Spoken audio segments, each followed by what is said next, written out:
One of the most recognizable sounds in the big band soundscape is the sound of the saxophone Soli.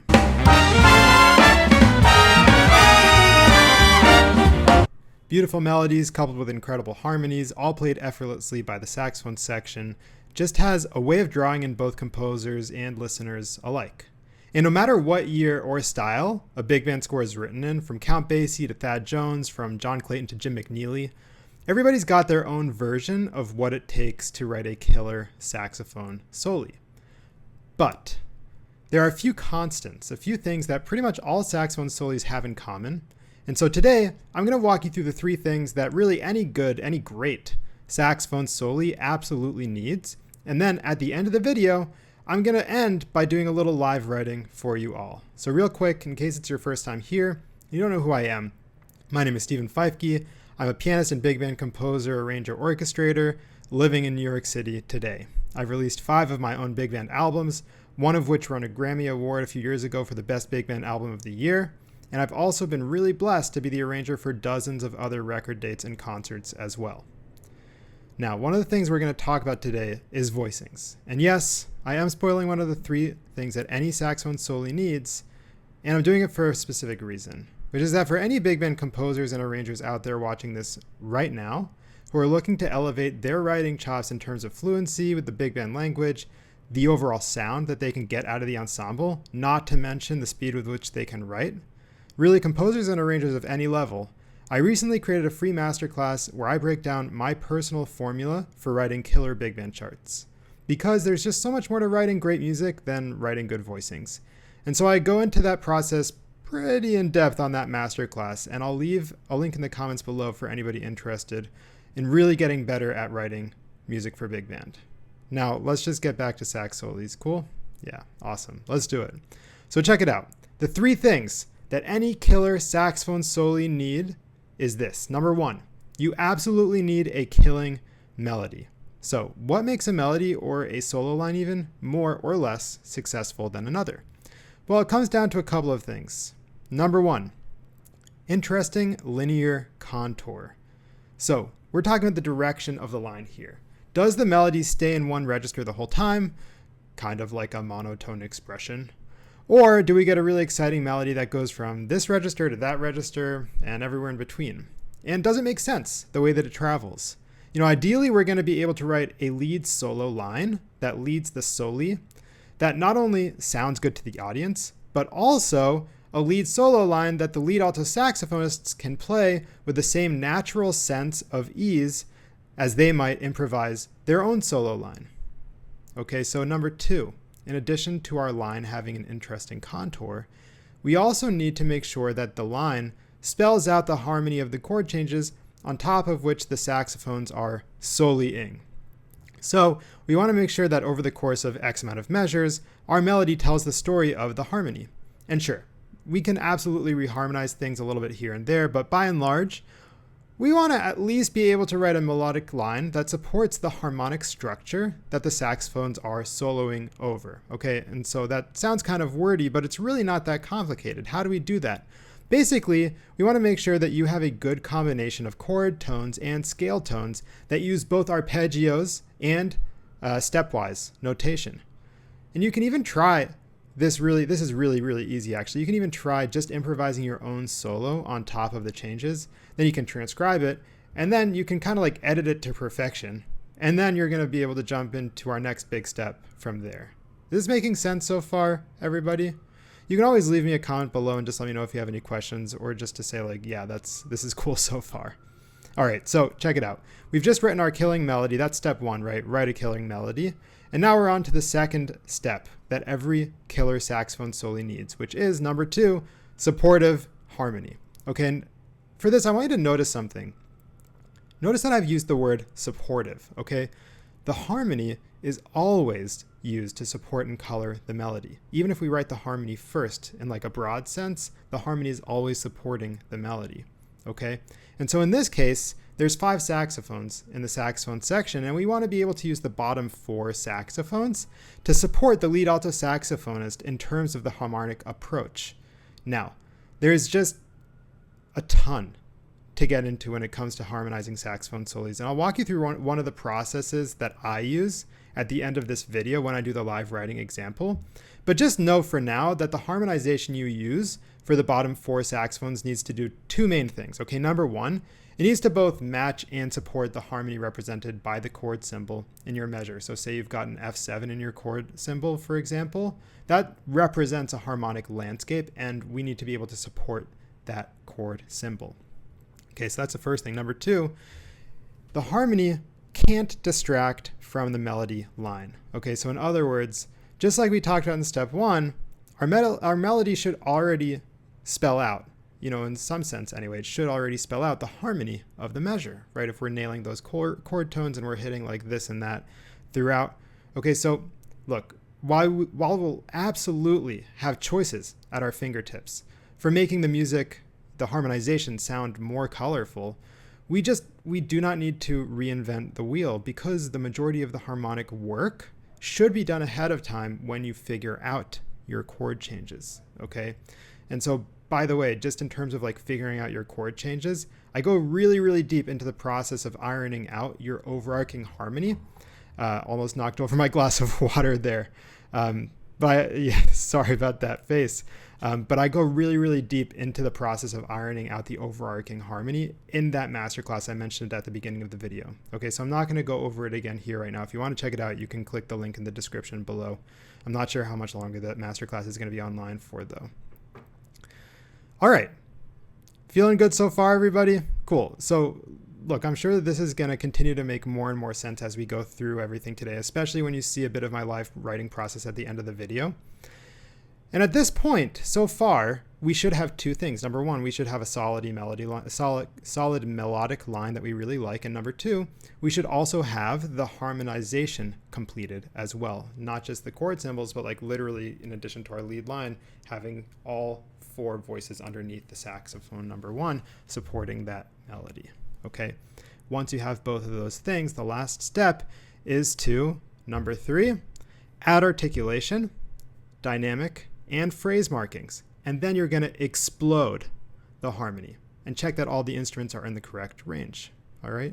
Now, you can absolutely do the articulation markings and phrase / dynamic markings during step 1 of this whole process, which was writing the melody line. But if you haven't done so yet, no worries. Now is absolutely the time to do so. And I'm going to show you how to do this in Sibelius, where there's an awesome function called the explode function. Okay, and so we're also just going to explode the harmony. After we've gotten the dynamic phrase and articulation markings down, we're going to explode the harmony. Okay, and we're going to go over that in just a second. And basically after we do that, we're just going to make sure that all the instruments are in the correct ranges. Okay, so look, just to summarize everything today, because that was kind of like a lot of material. Number 1, killing melodic line. Number 2, supportive harmony that you also dig. Number 3, explode the harmony and add / edit any articulation, dynamic, and phrase markings that you need to. Okay, and now with the information that I've just shared with you today, up to this point, you should literally have everything you need to know about writing killer saxophone solis. And I'd like to show you how it works in context. So let's get to it. How does that sound, everybody? Sweet, let's go. All right, so I'm just going to open up Sibelius real fast. Here's not 8 measures on rhythm changes. Today, why don't we do a blues in F?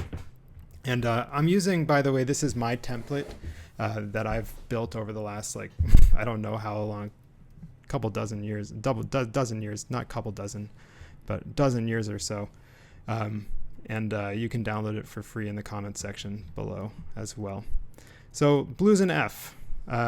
First thing I'm going to do, I'm just going to add these chord symbols into I don't actually need the chord symbols because it's just like a blues, so I know what those are, but I'll just do it for fun. F7, B flat 7, F7, let's do C minor 7, F7, B flat 7. Why don't we do a bird blues? How does that sound? B flat minor 7, A minor 7, D7, A flat minor 7, D flat 7, G minor 7, C7, F7. We can do a little ladybird turnaround. How's that? A flat 7, D flat 7, G flat 7. Okay, cool. So now I've got my changes. I'll just zoom in to make sure that you guys can all see that that's there. It's in the piano part.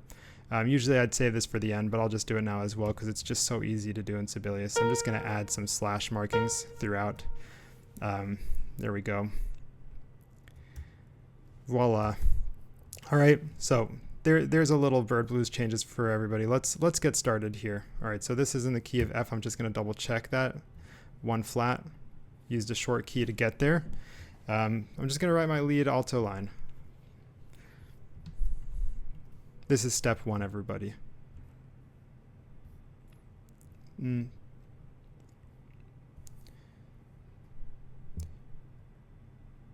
This is the hardest part, coming up with that first note, committing to that first note. So I'm just going to imagine that we've come out of some exciting musical moment. I'm just going to go burning right into it.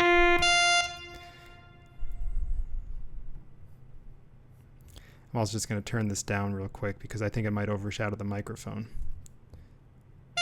Here we go.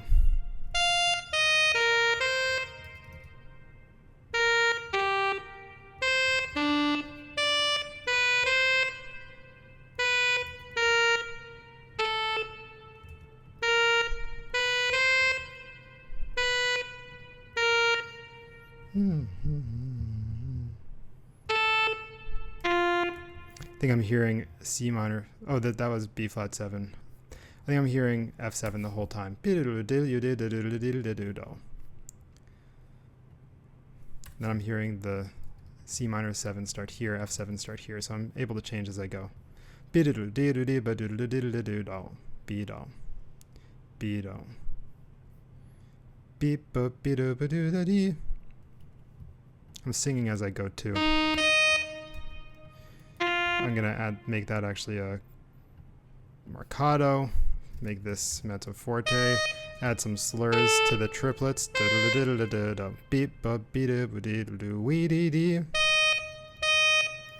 Little Super Mario quote it sounded like to me.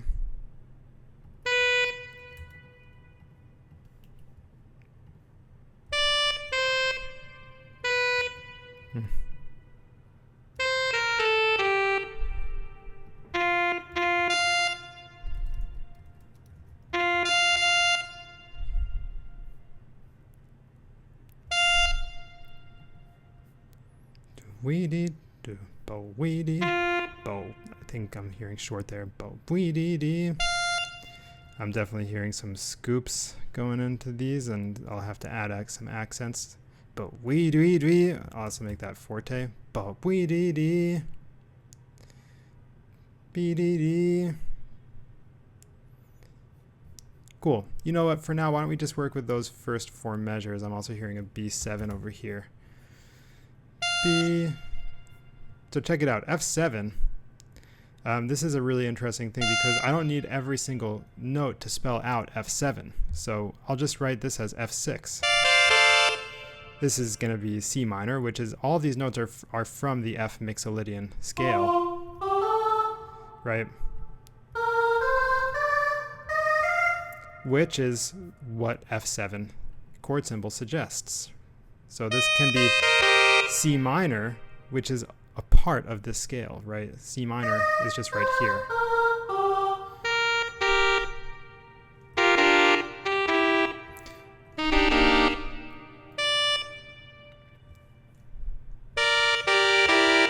And I don't need to change the chord symbol here. So what I'm doing is, this is called the top-down method. This I'm going to just harmonize. This is an approach tone, so I'm going to approach it beneath. This is a B natural, which I think could suggest like a G7 sound almost. So I'm just going to approach with a diminished chord. B. And then here I'll use the F7 sound. And then here, I'll just keep this shape the same and kind of do things more or less diatonically.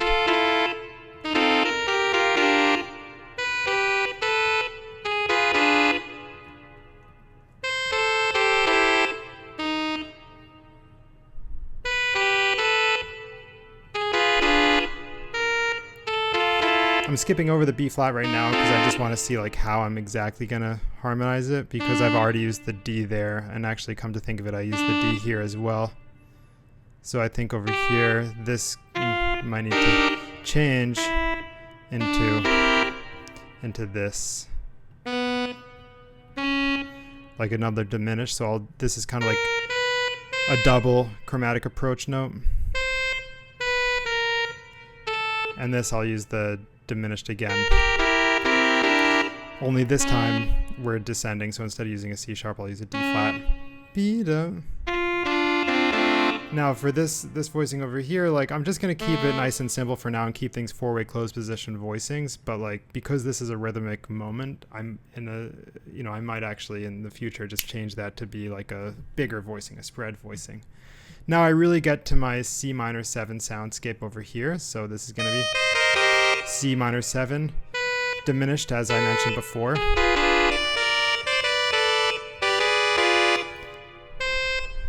B-da-do-da-do. This is the target, so I'm gonna make sure that all the notes before it approach this as a target, and it's approaching from C minor 7, so no E naturals here. I said no E naturals here. I'm just gonna make sure that the shape matches.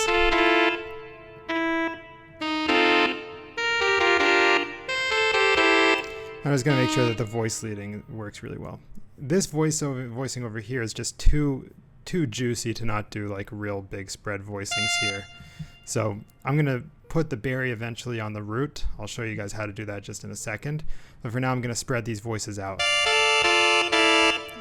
And this is kind of like a drop 2 almost, like you could almost think about it like a drop 2, but it's not really. It's more of a spread voicing. And so this one changes to a B7. It's not just gonna be any B7, this is gonna be B7. I'm gonna have to check it out once I write it, but I'm pretty sure this is gonna be natural 9, sharp 11. Yeah, so B7, B9, sharp 11 for short. B-dee-dee-dee-da. Don't worry about that. It's high, but it's not like really too high for professional saxophonists. This is gonna be B flat 7. Beep ba. And I'm gonna also like leave some space for the drums here. I'm also gonna make these hits for the rhythm section so that everybody plays this together. And this is gonna be B flat 7, sharp 11, flat 9. This I'll have to add this guy, and then beep ba dow. I could, you know what? I could add the B flat minor in. So that just so, because, you know, we should have it since I said that it was going to be a bird blues, right?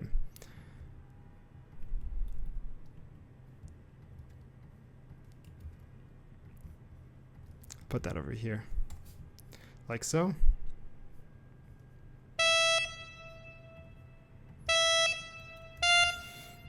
Cool, and I'll do a little fall there. This is coming out of being a spread voicing. So I'll just, you know, we can break up the steps and do it one at a time as well for certain amounts of music, but I'm gonna just keep going here so that you guys can see my process all the way through. Now this over here, I'm gonna keep drop 2.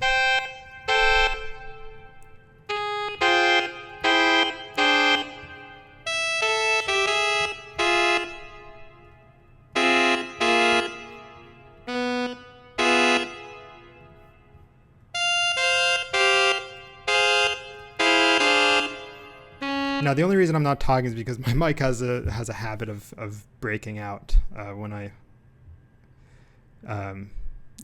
cutting out when I write music and talk at the same time. But you can see that this matches the chord symbols. So this is the sharp 11, natural 9, I guess. So this should be B flat 9, sharp 11, and then the next one over here, that's where it's going to be B flat 7, sharp 11, flat 9.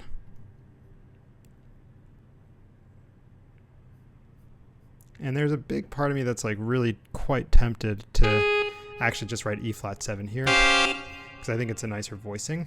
And B flat minor 7 and E flat 7, they just go together like peanut butter and jelly. It's a 2-5. Beep ba dow. And I can also see like a forte piano crescendo here. Beep ba dow. Bo do bo do dee ba do ya do. I think I'm gonna go back to the lines here.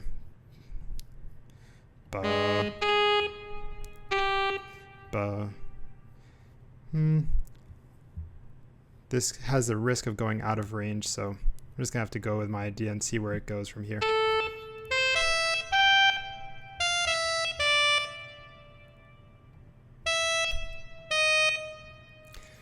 Ba ba ba da da be be ya do da be be be da. This is gonna be long, and we're gonna have a little glissando down. Be ya do da da da da da be da da da da be do da da be do da da boo da do da be da. It's a little cliche. Add a little dynamic marking here. That's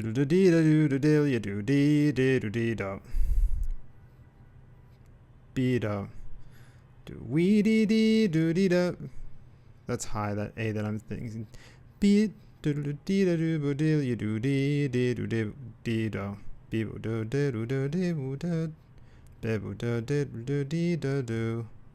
I can do a little triplet thing here. I'm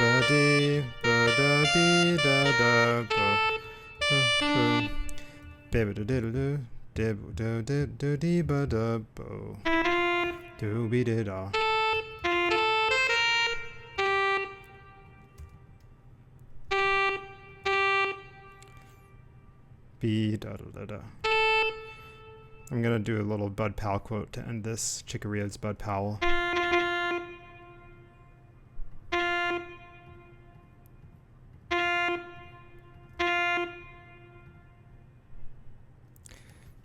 Chord note, do be da, and it also kind of draws back to this little rhythmic figure that I have over here. That needs an accent marking before I forget. Da da diddle da da da da da dee dow. Ba be dow. All right, that's the rest of my lead line.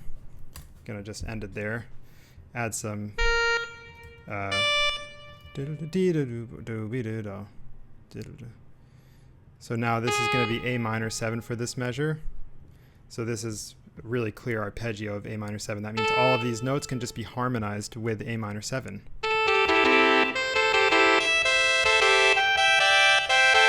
And now this guy over here, I've got two ways of approaching this. It's chromatic, so I could just say it's an A flat minor chord, or I could say it's a diminished chord. I'm going to go with diminished.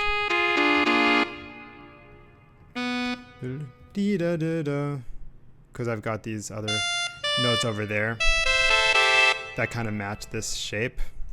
So here.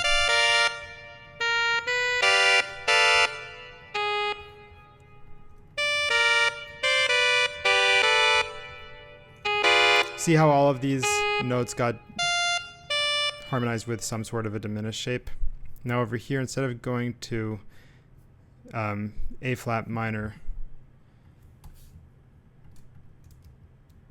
I'm going to have to fix the spacing here.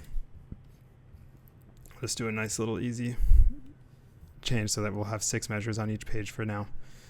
I'm hearing A minor 7 flat 5 going to D7 flat 9. I also don't need a double bar line there because it's a blues. This is the top of the A minor 7 flat 5.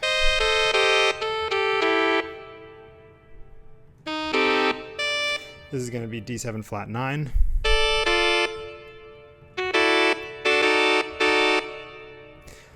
Because this is a longer note, I don't need to really worry about so many repeated notes. So like if I wanted to, I could just repeat the same voicing with C on top instead of D. But to keep things nice and clean, I do have another option here, which is that I could harmonize this as a C sharp diminished major 7. Like so. Just looks like D flat. Now this is a very clear G minor arpeggio.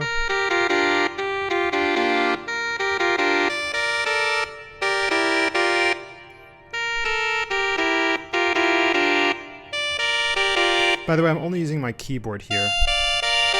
not a computer keyboard, my like keypad on my computer.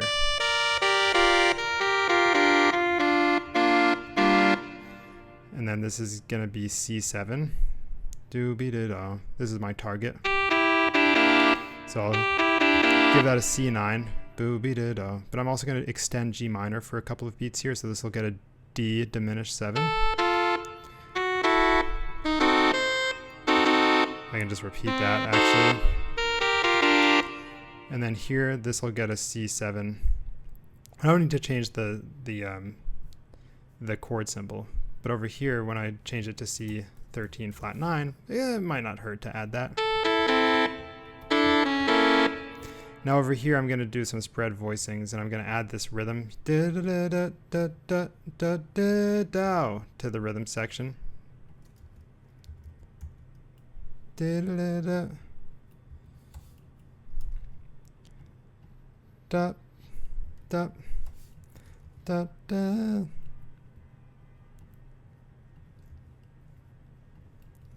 Do. I'm going to change the chord symbols. This is going to be B minor 7. I think it's actually going to be B7, sharp 9, sharp 11. This will be B flat 9. E flat 7, sharp 9. I changed my mind.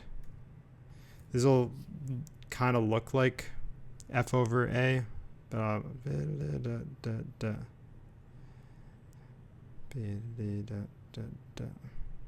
I can call this actually a 7 flat 13, sharp 9. I can call this A flat 7. And I can call this A flat 13, 9. I'll just call it A flat 13. G7, why not? This will be C7 flat 9 flat 13. This will be F minor 9. So this I'm going to save for the end because I'll do it a slightly different way. But check this out. Check out the explode function on this bad boy. What I'm going to do right now is I'm just going to select all this, cut, select the top 4 staves that I want it to go into. Going to go into note input at the top here, then hit explode, and voila. All of a sudden, all of these notes are just poof exploded into the right registers. I'm just going to change this to tenor, this to tenor. And now I'm just going to erase that from the vocal part. That's just a part of my template. You probably don't need it for this. I'm just going to erase that. Those are double rests. Now I'm going to just put the alto sax line in the bari sax part, give them a rest. Alto sax into bari, down the octave. That's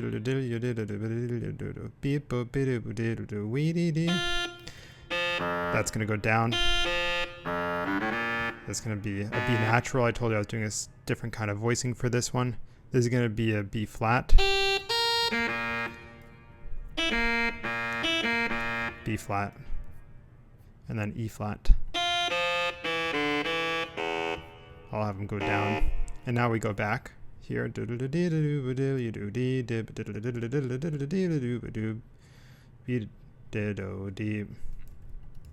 the octave. And now here is where I'll just grab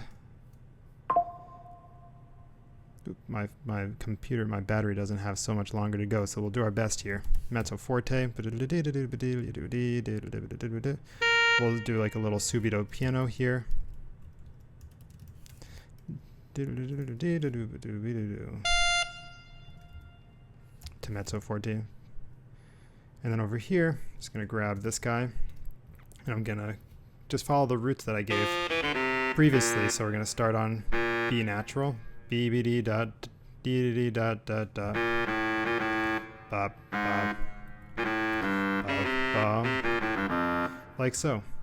And now I can just actually kind of build down from here. It's going to go a little low, but it's going to be fine.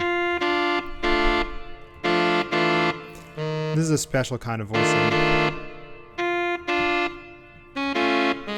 And I know I'm not using all the same kinds of voicing types throughout, but this is called a spread voicing for anybody interested. This is about as low as I'd like put the harmony typically. I'm gonna have to switch it here actually because I just don't like how low it's going.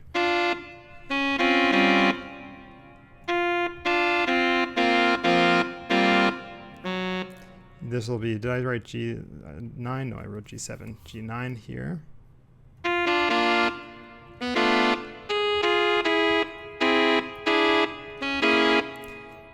And then here I'll go back to the drop 2.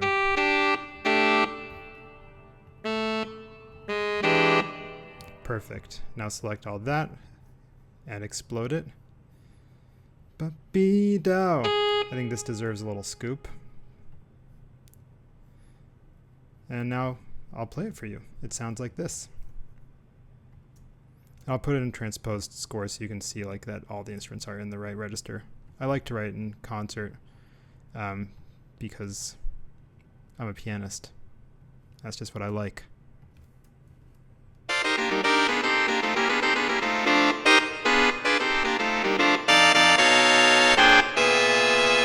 Da da da da da da da da.